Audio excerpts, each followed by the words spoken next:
So I know that we've talked a little bit about CMHC, but to somebody who doesn't know exactly what CMHC stands for and exactly what it is, can you talk a little bit about what that is and what it stands for? So that Canadian Mortgage and Housing Corp was created at the end of World War II. It was for veterans coming back from the war. And it was to say, hey, thanks for fighting for our freedom, putting your life on the line. We're going to allow you to buy homes with a small down payment.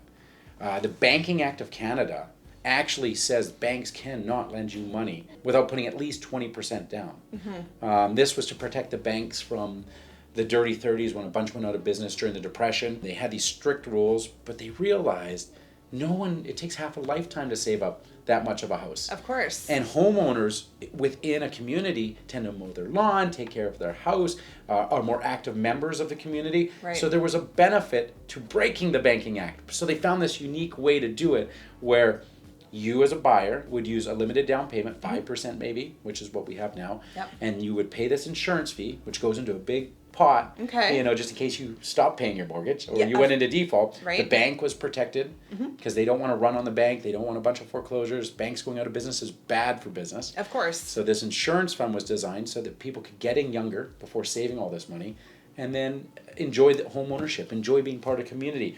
Heck, their houses went up in value. They had more money for retirement. Yes. Everything benefited the Canadian country and citizens. And it all started with World War II vets and quickly mushroomed to everybody. I had no idea that there was so much history behind that. I just thought it was a government program that was implemented, but that makes so much sense now. It's a great program. It really is. And when people try to avoid it or not pay, I've happily paid at least 3 of my house purchases. Yeah, right. They let you do renovations on top of the house. They do unique things that you can't do with traditional mortgages. They're all about getting you into the home and making you love the home, because then you become a better fabric of the community.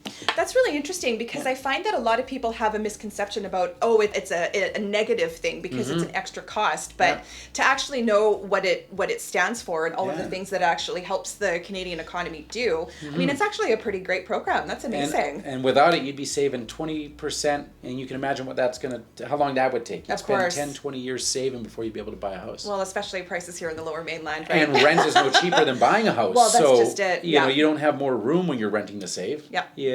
So,